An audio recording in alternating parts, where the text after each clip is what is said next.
D development engineers की तरफ से एक बड़ा अपडेट सामने आया है। कंपनी को 36 करोड़ रुपए 36 करोड़ रुपीस का ऑर्डर मिला है और कंपनी ने ये एक्सचेंजेस को 20 अगस्त को इन्फॉर्म किया है एक्सचेंज फाइलिंग के थ्रू।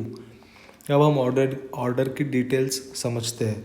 तो कंपनी को ये ऑर्डर मिला है रिलायंस इंडस्ट्रीज़ लिमिटेड की तरफ से, राइट। और ये भी एक डोमेस्टिक एंटिटी है, मतलब ये भी इंडियन कंपनी है और ये भी इंडियन कंपनी है, तो ऑर्डर ऑफ नेचर डोमेस्टिक हो गया, राइट। अब देखते हैं किस चीज़ का ऑर्डर मिला है। तो पाइप शॉप फैब्रिकेशन वर्क, जो पाइप शॉप का फैब्रिकेशन वर्क है उसका ऑर्डर मिला है कंपनी को रिलायंस इंडस्ट्रीज़ के तरफ से। ऑर्डर की वैल्यू 36 करोड़ है। एग्जीक्यूशन पीरियड है 9 मंथ्स, मतलब 9 महीने के अंदर कंपनी को ऑर्डर कंप्लीट करना है, एग्जीक्यूट करना है। उसके बाद देखते हैं ऑर्डर टाइप जो है वो डोमेस्टिक है ऑब्वियसली, क्योंकि रिलायंस भी इंडिया लिस्टेड कंपनी है और डी डेवलपमेंट भी इंडिया लिस्टेड कंपनी है, तो ये डोमेस्टिक ऑर्डर हो गया।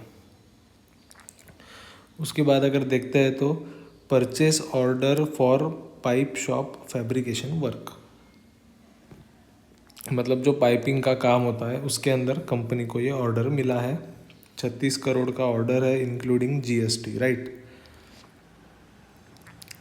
ये पार्टी रिलेटेड ट्रांजैक्शन नहीं है क्योंकि ये दोनों भी एंटिटीज़ अलग है। Reliance industries is a different company और डी डेवलपमेंट इंजीनियर्स भी एक डिफरेंट कंपनी है, तो ये रिलेटेड पार्टी ट्रांजैक्शन नहीं है, राइट।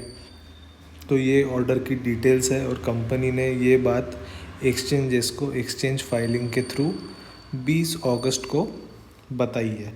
अब इसमें इम्पॉर्टेंट बात यह है कि जो ये कंपनी को ऑर्डर मिला है ये बहुत ही रेप्यूटेड कंपनी यानी कि रिलायंस इंडस्ट्रीज़ से मिला है, और अगर कंपनी ये अच्छे से एग्जीक्यूट करती है तो लॉन्ग टर्म में देखें तो और भी ऑर्डर मिलने के चांसेस बढ़ जाते हैं, क्योंकि कंपनी की क्रेडिबिलिटी बढ़ जाती है, राइट, कि इसने रिलायंस के लिए काम किया, इन्होंने रिलायंस का प्रोजेक्ट किया, राइट।